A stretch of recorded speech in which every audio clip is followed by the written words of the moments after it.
right, I think we're going here. We've got a little bit of a new format here today. So, welcome everybody. Good afternoon or good morning, depending on just where you are. But thank you again. We've got a good attendance here. So we've hit on another good topic. It looks like so. Today we're going to talk about 10 ways to build the best relationships in AEC. And we're gonna give everybody their fill of blue and cyan for the day as well. blue bubbles and blue slides and blue shirts, and so I almost wore a gray shirt today, but not knowing we're usually, if anybody's been here before, Chris and I were usually in the podcast booth. It's got a gray background, so I don't usually like to wear the gray shirt, and I didn't know which it would be today. But we're a little different format because we're not both in the podcast room today. So travel schedules didn't support it, but we think this will be great though. Yeah, it will be so. But welcome everyone. Yeah, I'm John Goff. I'm Director of Business Development here at TrebleHook. I've been focused exclusively on CRM for AEC firms for now almost 6 years. So my background, I came out of the wholesale lumber industry, in my previous lifetime. Got into technology and technology sales. I really caught the technology bug with signed on with Oracle. I was working in Massachusetts at the time, and really got into database and security, and since took a real interest in applications, and particularly ones that help sales folks. And CRM is the number one tool for sales folks. So that's really my passion, my interest, and a quick background. Awesome. And then my name's Chris Fay. I'm the founder and CEO of TrebleHook. Was in the construction industry as a project manager and then director of business development for almost 8.5 years, and then have been leading our kind of sister company TPM for the last almost 14 years. Really focused in AEC and manufacturing, and then we founded TrebleHook about 3 years ago, purpose built for the architecture, engineering, construction industry. And so excited to be here today. Thanks for having me, John. Chris, I wouldn't do it without you. So this next slide, if anybody was on our last webinar, Chris has repurposed this one. He really likes the art and science slide in this depiction, but kind of talk a little. Why do you like this slide so much, Chris? Yeah, man. Well, you have consistency, right? You got to have uniformity in your messaging all the way across the ecosystem, right? And that's what we're doing with these podcasts. And one quick housekeeping thing we didn't hit is Q&A. We'll have a few minutes at the end today for Q&A. There's a little Q&A bubble at the top of your screen, and just throughout the meeting, if you have questions, populate them in there, and we'll go through there. There's a chat as well. So we'd find it in either, but the Q&A is the preferred method if you want to drop something in. We'll have plenty of time for questions here at the end. So, yep. But man, art and science of business. We talked about this last time when our last webinar was on really creating KPIs that can impact your growth as an AEC firm, and really talked about how in any business there's an art to growing your business, but there's also a science. And really, when we think about relationships, we probably think more about the art of building relationships, right? Like good eye contact, being relational, speaking up, asking good questions, listening. But there's also a massive science about how to build the best relationships, especially in the AEC world. And so today, as we go through this like top 10 that we're going through, we're going to have some that are a little bit more art and some that are a little bit more science-based. So hopefully it'll help you think a little bit about it. And just because John called me out the next webinar, I'm going to use this slide, whether it's pertinent or not. So if it's completely irrelevant, it's still going. Yeah, in there, we're still going to show. Okay. Yeah. All right. Well, fortunately for you, it fits this time as well. So yeah. Well, let's dive right in here. I'm not going to dive, kind of individualize these right now, but these are the kind of topics and overview we're going to go into, and we're going to start out just kind of level set with why relationships. Yeah, I think when we were thinking about putting the content together today I'm a process guy, start from high level down to the details, and that's how we felt like it'd be best to do that. And really, I think the first thing is to make sure that we all understand why relationships matter. And this might be a little cliche, or kind of a junior level thing to be talking about, but obviously we're in a people business. Even our business that's in the software space, we're in the people business, but projects and AEC organizations are massively in the service-based people business. And the reality is that people want to do business with those that they know and like and trust. And so making sure that we're putting relationships at the top of our priority list is one of the most important things we can do, no matter what our role is. Project manager, business developer, principal, CEO, doesn't matter. Relationships, by far, one of the most important things that we can do, because we're in this people business. And we know that, like projects, I mean, there's got hundreds and hundreds, if not thousands of people that would be involved in any sort of project, lots of companies, lots of hands in the pot. And the reality is projects are local. No matter the size of your firm, you could be a global firm, you could be a national firm, or you could be a single location firm, in a singular state, but the project is being delivered locally. And so, they take a long time to create and design and build and occupy. High risk. I was talking to somebody the other day, like, man, do you miss construction? And I was like, man, I love the construction. I do miss that industry, but man, it's a risky business, right? And then these projects we're building are going to be there for a lifetime. So when we kind of take a step back and we think about why this is so important, we also hope that AEC firms, we hope to do repeat work. Oftentimes we will sell software to a customer and we'll work with that customer to help grow their business over time. But most AEC firms will say that they get a lot of repeat work. And that's because of the relationships that they have created. And one thing we kind of think about when we think about why relationships is that massive influence of technology, right? You got AI and automation and chatbots, and you've gone on Google now and you realize that Google now gives you a chatbot to answer questions. But our human desire for connections and relationships has not changed. No matter how much technology will change, our human nature to connect with one another hasn't there. So I think all of us know that in the AEC space, developing relationships and maintaining those relationships are one of the most important things that we can do. And so we just wanted to kind of hit on that and level set before we went farther. Yeah, and I see it really. I do a lot of prospecting. I'm looking for new business a lot, and I'm on customers' website to get a good idea of what they do and who I might talk to and that sort of thing. And I'd say in more than half the websites that I look at, somewhere front and center is kind of how they focus on relationships. And it's like, hey, we're not just this, but we're in the relationship business. So there's an inherent understanding and really just understanding the value of that. But it's one thing to understand the importance, and then it's another thing to be able to kind of act on it. How can you maintain? How can you enhance those relationships? Do you have a process? Are you planning for, like, do you have a plan B? Are you planning for a rainy day? If someone leaves unexpectedly, what's the backup plan? Really, it's understanding those relationships that's just so key. So, Awesome. So there's different types of relationships, all types and forms. Yeah, so we've got, I mean, obviously we know relationships are a big key. The second thing is just to understand there's all sorts of them, right? I mean, thinking about, internal relationships, whether it's the ones that you're maintaining with other departments or peers inside of your organization, your leadership, your team that's in execution, or external relationships. And there's so many around a particular project. Could be customers that you're working with, could be prospects that you might want to work with. One that we don't oftentimes talk enough about are what we call influencers, and that's not like a social media Snapchat influencer or whatever, talking over my skis here. But influencers are references. Those are the people that surround the project that can give you insight and intelligence, can add value, can influence, the success of you as an individual or of your organization. Those might be the economic developers. Those might be the real estate brokers. It could be the concrete testing company. So really understanding that, gosh, that relationships are super important. They come in all types and forms. And then really the last thing we think about a lot is kind of mentors and mentees, right? So serving the company, but also serving yourself.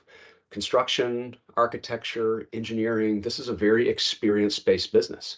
And one of the best ways that we can learn is actually on the job learning, but also is to learn from those that have come before us. So even identifying who your mentors are that you're learning from that can accelerate that, whether they're internal or external to the business.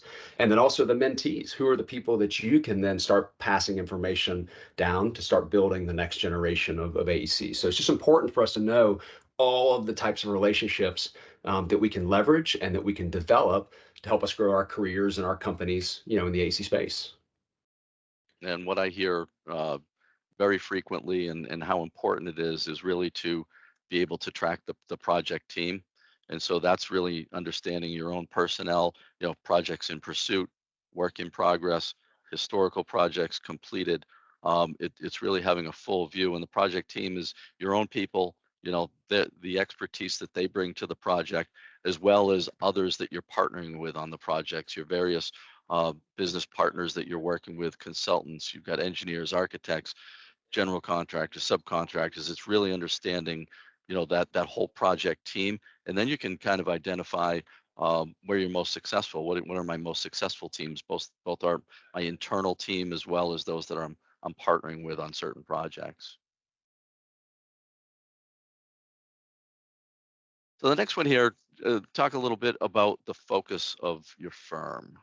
Yeah, so we're still floating pretty high level, and honestly, we're probably doing this intentionally, or we are doing this intentionally. But we understand relationships. We know there's lots of them. Okay, what's next? Well, now we have to make sure that we understand where our firm is going. What's the vision of our organization? Before I can start focusing on the relationships with individuals, I need to make sure I'm clear on where our company is going. And a lot of what we're talking about today, I mean, we could talk about relationships for hours. Really, what we're talking more about today is how to grow your firm, how to take the next step of growth of your AEC firm. But yeah, is your company growing? Are they expanding? Okay, staying status quo? What is your unique value proposition, or your story? And I would actually say, what is your unique value proposition for your firm? But then also a little bit for you as an individual contributor, no matter what your role is. And then, that value proposition or that story, do we have it documented and is aligned across the entire company? And, similar to like for us, when we're going to market, before John ever goes to develop a new relationship, he knows where TrebleHook is going. He knows our value proposition. He knows the story, so that when he starts developing that relationship, he's very confident in his ability to communicate our story effectively to prospects and customers. So before you start going out there and just making friends and doing that, you need to make sure you've got your story and your firm story down pat. Yeah, and the first thing that I want to know is where the firm is going that I'm talking to as well. Are they maintaining business? Are they trying to just maintain that current level of business, or are they looking to grow? Are they looking to diverge into different areas? My relationship with them is going to be different depending on the answer that they give me. As far as the unique value prop, for all the marketers out there on the call today and marketers that I talk to every day, I mean, that's your whole reason for being, right? It's hey, what is the unique value prop of our firm? How can I put that on our website so that it communicates that messaging? The email correspondence that goes out, is that, with that same messaging? The proposals that I put out, is that, have I put forth the value and unique value prop of our firm? If I have, we've got a good chance of winning that work. Awesome. So the ideal project profile, we talk about this one all the time, and probably every webinar that we do will have some kind of mention of the ideal project profile. Yep. Yeah, and it's again, I think when we're talking about relationships, I mean, we'll get to the people here in a minute, but making sure you have your homework done before you get out into market and focusing on those relationships is super important, right? And so we talk a lot about the ideal project profile, and what is that? That's just the types of projects that are ideal to support the growth of your company, right? It's the most profitable projects. It's the ones you have the highest likelihood to win. It's the ones that you can add the most value out in the marketplace and really help differentiate yourself. It could be markets, it could be focusing on existing customers, it could be certain size projects. So really it takes a little bit of homework. And this is one thing that we see when we talk to AEC firms is we can say, what's your ideal project profile? Well, we do commercial, and it's usually projects, whatever, 10 to 20 million dollars in project size, and blah blah blah blah blah. Okay, but if you had to go acquire one project, one type of project for the rest of your career, what would that project look like? Starts really getting a little bit deeper, and this is where it takes some research, takes some homework. So, company wants to grow, we want to double in size over the next 5 years, we want to expand to these markets. Okay, where are we going to focus? What is that unique value proposition? And so, this takes homework into your past project data to understand win rates and profitability rates. And then when you're chasing projects, you need to make sure you're highlighting and identifying those ideal project profiles as they come into your business, because you're going to want to put we're talking about this inside of our company, but you're going to want to put a disproportionate share of mind share and focus on building relationships that support the ideal project profile. So super, super important. I agree. We talk about it all the time, and it's kind of the center point for how to grow in this space. So Yeah, you've got your ideal project profile that's paired with your ideal customer or ideal client profile. It really boils down to, who do we want to work with and where are we going to be most successful? And when it comes to, when we're thinking of expanding, are we going to focus on, more business within core industries, expanding core industries? Are we going to maybe expand geographically? Different things that you're looking for insights to, but really it's getting away from gut instinct and intuition and using more data to drive those types of decision. So if you've got data here, there, everywhere, a way to kind of consolidate that, visualize it, draw conclusions from your data. That really kind of takes things to the next level. You're probably right most of the time when you're going with your gut or your intuition, but um, do you have the data to back those decisions up? That's kind of when you're at the next level. yep. So the persona ecosystem, this is kind of an interesting concept here. Yeah, we get to number five, and we finally start talking about people, right? But Yes. but again, this is the process. This is how you do it, right? And so we talk about a persona ecosystem. We know our ideal project profile, we know where our company's going, and we know there's all sorts of things. So who are the personas, the individuals, the companies that can influence or support your ideal project profile? And it's not just the owner, right? It's not just the person that's paying the bill. And we talked about this earlier, municipalities and subcontractors, tenants, brokers, design teams, contractors. There's so many people. And so one of the things we need to do before we go out and start planning our days and our weeks and our months ahead to grow our business is we need to make sure that we know the ecosystem. We need to know the personas and the people that we need to be focused on that will support our ideal project profile. So this is something, in today's world with technology and easy buttons and AI, we expect to just happen for us. And there's a lot of really cool tools that can help identify these sorts of contacts out there, but it's just good old fashioned work, right? It's really looking and developing a plan of who are the people that I need to make sure that I'm connecting with to support this vision in these areas of ideal project profiles. And then, leveraging some ranking. The reality is we only have so much time in a day. If you're lucky, you're working, 40, 50 hours a week on average. If you're unlucky, you're working more, if you're working less, whatever. But we only have so much time, right? So we need to make sure we're putting our time and our energy and effort around the most important personas in that ideal project profile to grow our business. And so you can leverage ranking systems or grading systems to help prioritize those attacks. Who are the most important people in this ecosystem that I really need to be driving to? And we've seen customers, from time to time, they just have a hit list. These are the top 10 people I need to make sure that I really either maintain or develop relationships with, because it's the right ecosystem that supports the ideal project profile. So taking time to kind of take a step back and develop that ecosystem before you start your execution. And then it's all about prioritizing, as you say. You've got influencers, you've got decision makers. They're both important. You're going to have key contacts in both, but to be able to identify them, to build some lists, to be able to prioritize, and then to be able to figure out what your outreach is. And we'll get into kind of some strategy and tactics on the next one. But you've identified the personas, the key contacts. You've kind of sorted them out. Now it's like how do we act on that? Mhm. And that's where we get into relationship tactics. Yep. When when I was putting this, we were putting this slide together, I remembered this gentleman named Marvin. I won't say his last name, and he was an economic developer. And one of the areas of business that we were working to grow and develop was in the industrial space, and so economic development was a big area for industrial manufacturing. And couldn't really ever get this guy on the phone. Could never, just stop by. But that dude would go to lunch with me anytime I asked, right? And so when we talk about relationship tactics, each persona, no person is created equal, and thus our tactics cannot be created equal. And we really need to understand the ways in which we can develop relationships with each of the personas that are tied to our ideal project profile. Take them to get a beer, take them to play golf. Maybe they want to just do a digital meeting because they have a lot going on. Maybe it's better to figure out a way to do a presentation for their firm. Obviously there's lots of things with conferences, and then outreach tactics of, gosh, is it email, is it phone call, is it LinkedIn, is it stopping by the office, trying to attend a networking session. So once we understand kind of who the people are, we need to get a game plan for each one of those individuals in that ecosystem of how we're going to build the relationship.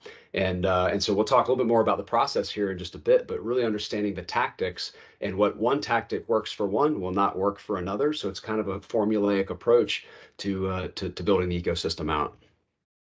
And it takes work to figure that all out. I'm sure it took you a little while to realize with Marvin that the way to get his attention and time would be to take him to lunch. It wasn't something on the first call you're like, hey, let's go to lunch. You Yep. kind of have to weed through some trial and error. I know with myself, I have people who will just never pick up the phone, but they'll respond to an email or a text, and vice versa. They'll never respond to an email or text, but they'll pick up the phone when I call them. You don't know, it's trial and error, but once you've kind of identify what works, you want to emphasize doing more of that. Yep. And I think one of the tactics, one of the things, kind of just thinking back, um, mealtime is one of the best ways to develop relationships in a very efficient manner. And I know we used to book out basically breakfast, lunch, and maybe a happy hour weeks in advance. Those are the first meetings because you kind of get people outside of their comfort zone and outside of work, and you can actually connect with them individually and actually start to develop a relationship face to face. And John, the other thing I was just thinking about as we were talking about this is that in today's digital world, it's very easy for us to just want to do a Teams meeting or a phone call or a Zoom call, and I think you can develop relationships digitally, but it's so much easier to develop a relationship face to face, if and when possible.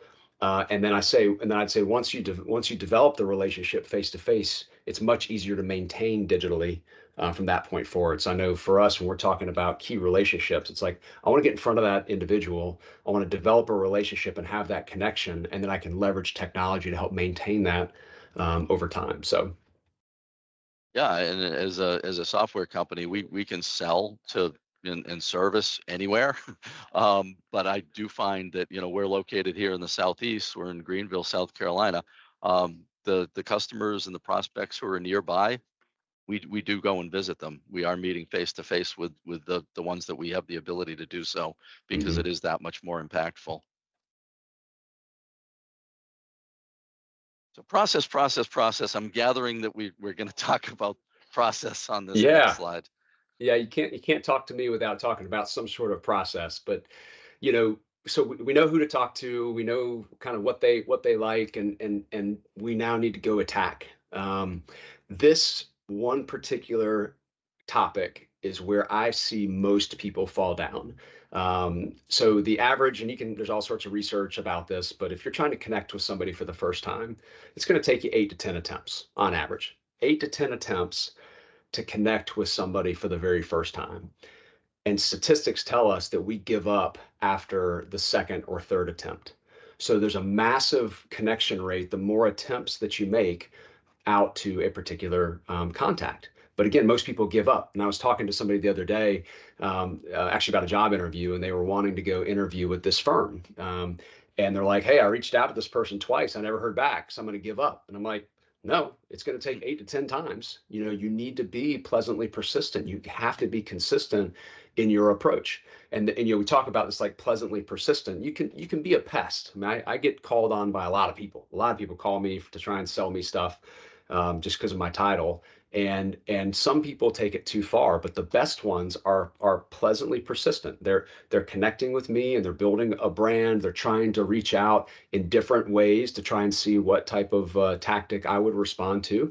And it helps build that awareness over time. And the ones that are consistent have the highest likelihood of getting my or any of your prospects or customers' attention. And so, we talk about those attempts. The best way is to create some sort of cadence of outreach, or touch points. You can think about it like a formula, right, or a blueprint that you would carry an individual through to try and connect with them. And obviously, if you've got technology that can help drive automation, automating reminders, automating outreach to some folks, that's an extremely powerful tool. And then once you've connected with that individual, again, how many times have we seen somebody from our past? It's like, oh my gosh, I haven't seen you in forever. We have to get together for lunch.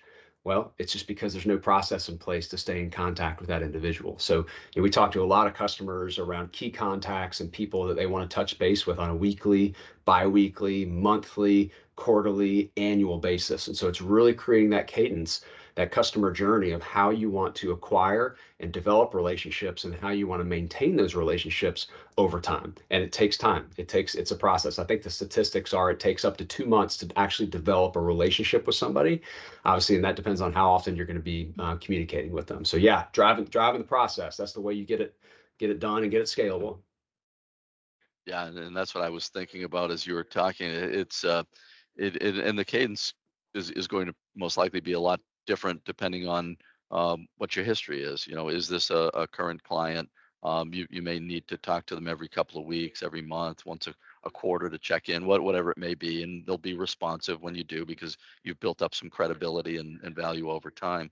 But if it's somebody new that you're reaching out to, if you to Chris's point about 8, 10, 12, however many attempts it takes you, well, if you spread that out over 2 years, the person's not going to know you. They're not going to know that you're coming to the table with something. They'll figure you're just kind of taking shots in the dark. Well, what I found that people appreciate is, hey, I'll be professionally persistent. I'm not going to try to bombard you. But I'm going to reach out enough and through enough different mediums. I'll call, I'll send an email, I'll connect on LinkedIn, just to let you know, hey, I'm a real person. I'm trying to add some value here. I'm trying to, give you some of my time, and hopefully be a productive use of your time. I don't know, we haven't met each other yet, but let's do that and see if we might be able to add some value. So it's kind of like that certain cadence within the right time frame too. And John, I think also kind of going back to where we were before is you kind of think about this shotgun or this rifle approach. If you don't know your ideal project profile and you have not planned out your ecosystem, you don't have an idea of the people that you need to prioritize your relationships with, then this process can be massively overwhelming, right? If you're trying to maintain relationships or develop a relationship with hundreds and hundreds and hundreds of people, the process is going to be overwhelming and you're going to spend all of your time in the process. So the purpose of narrowing your approach of who you're going after, who you want to develop relationships with, is so that you can drive the process. You will see as you narrow your focus, you will have a much higher ability to get 8 and 10 attempts for a particular client. And the reality is, then you know that the people you're trying to reach out to, you actually have a lot to offer. There's significant value because they align with your ideal project profile. So I just think process can be super overwhelming. It's like, oh my gosh, I got to make 300 calls this week, or I've got to go attend 50 lunches. Well, are all 50 of those lunches created equal? And likely, if you take some of the previous steps, they're not. So anyway, I was just kind of thinking about that in process, John, of this process. Obviously we'll talk about some other steps here in just a second, but it is absolutely attainable if you focus your energy and effort in the right areas. Yeah, absolutely. So this is the most, I don't know, what's the word, nebulous kind of title of a slide. Build them to build them. If you build them, they will come. No, If you build, yeah, that's what I was you thinking. build them to build them to build them. You build relationships to build relationships. There's a little bit of a philosophical, and maybe this should have been like higher up on our presentation, but it's around connecting personally. The reality is any of these relationships that we develop will outlast any one particular project or any career, right? I mean, we talked about this earlier. Humans are wired to want to connect with one another. And when we reach out and try and connect with people and develop relationships because we really want to have a relationship with them, then the reality is the business will come. People want to do business with folks that they know and like and trust. And I think that's what we want to make sure that our purpose is. This statement that at the bottom that we actually talk a lot about internally is luck favors the prepared. So if you're prepared, and you're doing the right things, luck has a pretty amazing way of finding you.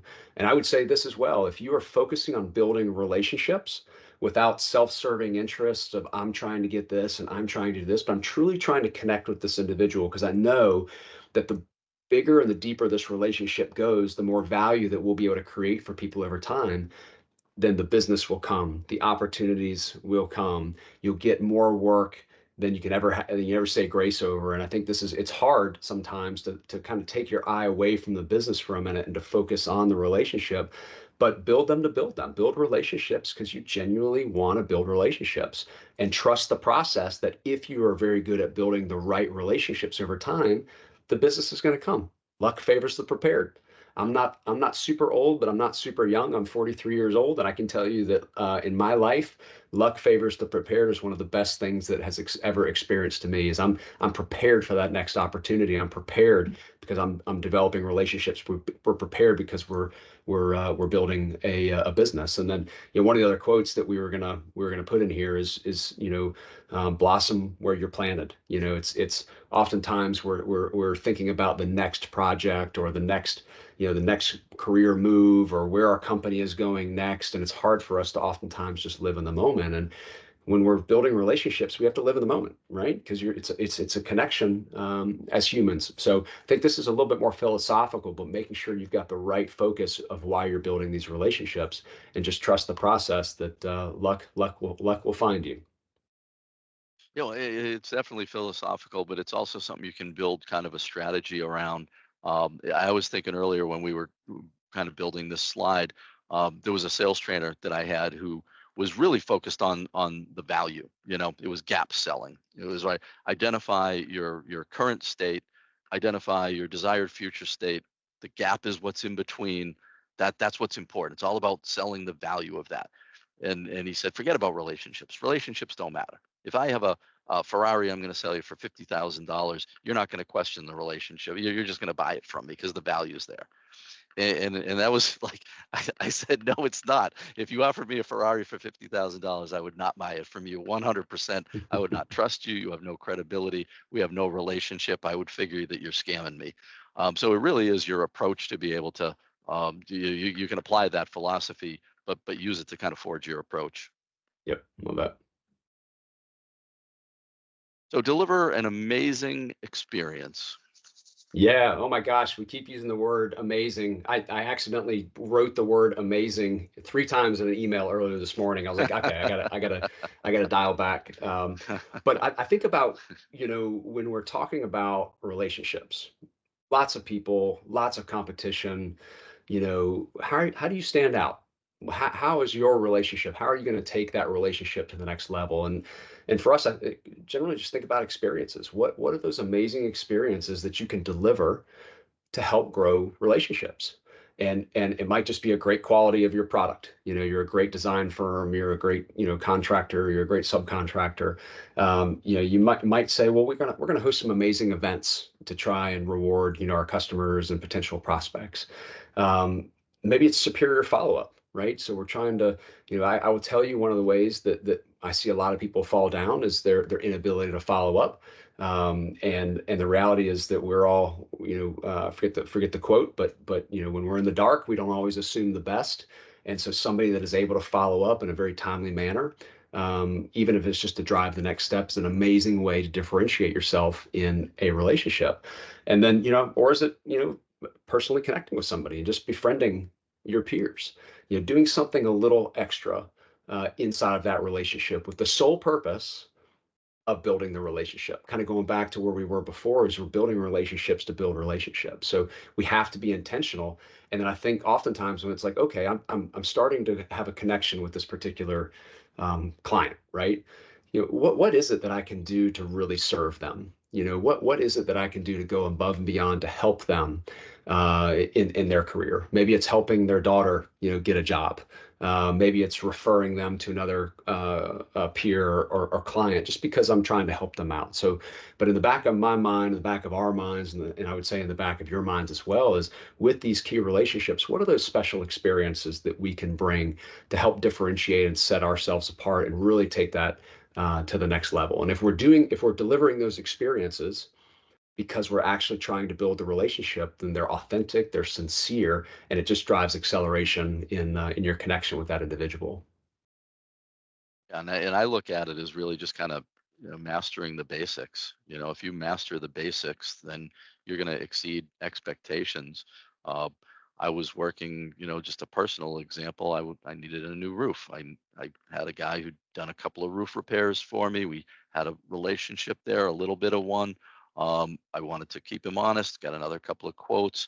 At the end of the day, I did say everything was fair. I went with the person that I had the relationship with. Um, but that's really what what you find in your kind of personal life as well as business.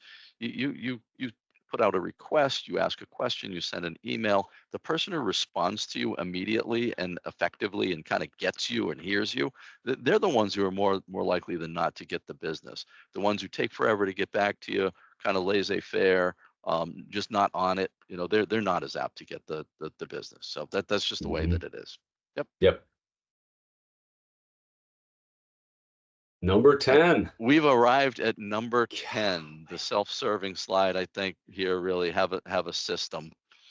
Yep. Yeah, a little self-serving, but even if we didn't have a software company, this would probably still be number 10, and I remember I was sitting in an OAC meeting one time, and I actually used the quote, "A short pencil is better than a long memory any day of the week." And maybe in our world is a I don't want to say a short piece of software, but the right tools are better than a long memory in any of the day. But I mean, gosh, we've talked about the vision of your company, where your company's going, ideal project profiles, leverage backed by, historic project data. We've talked about all the touch points. And then not only that, all the people and all the different ways that we have to connect, 8 to 10 connection points to just reach out to somebody. And it's daunting, it's overwhelming, and it's nearly impossible to deliver without an effective system in place.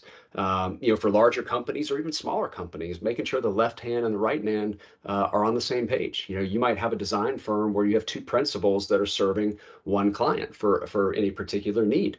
How is that principal connecting, and how am I connecting? How are we making sure that our company is delivering this experience by leveraging all these people's come together? And then obviously mobility is huge. Like AEC folks, we're in the field, we're traveling job sites, we're meeting with particular folks, we're going to conferences, and so it's important for us to have mobility at hand. And so you don't have to buy our system, but just get a system and develop some sort of system that you can start deploying these over time. Otherwise, it becomes far too daunting and far too hard to be sustainable to help your business grow. And one of the things that we talk about, in our business, right? We're a growing technology company. Is the foundation. If your foundation has a crack in it, that crack only gets bigger with scale, right? So when is the time to address any cracks in your foundation? And it's today. Because we know where we're going. We know that our company is growing. And so I want to make sure that I've got the right foundation that's going to support where we're going as an organization. And I think that holds true with any AEC firm. And so the systems that you use in your business, how they're connected, how they're centralizing project data, how they're helping deliver value to you all, so that you as AEC contributors and leaders and marketers and business developers, how you can focus on what it is that you do best, is the way to get this done. So yeah, a little bit self-serving, John, but still, outside of the TrebleHook space, I still talk about people's system, their foundation, their tech stack, what's driving their company forward. And you got to have the right one. You got to have the right one in place. Yeah, well, it's one thing to know what you want to do, but in order to to do what you want to do, you need the right system in place. And it goes back to, hey, I have a plan, but that's not good enough. I need to be able to execute on that plan to be effective. And if it can be something that's repeatable, something automatic, something that's really ingrained in the way that you do things, part of the culture. That all helps. Everybody kind of pulling in the same direction, and you as an individual doing things the same way in a repeatable way, in a way that is, that you can follow a certain track towards success on a repeatable basis. And I always look at, one of the things that I hear all the time that's important to people. It's like, how do we know what happened 5 years ago? We want to be able to see that. I talked to this person. They used to be with a different company. I know them, but what did I do with them? It's really, it's being current. It's being up to date. You mentioned earlier, really a lot of the modern tools, artificial intelligence that people, one of the first questions I'm always asked is like, how are you incorporating artificial intelligence and all that? It's like, okay, artificial intelligence, we're just on the outer edges of our understanding of what this is going, how it's going to impact us, and the way that we're going to be doing things moving forward.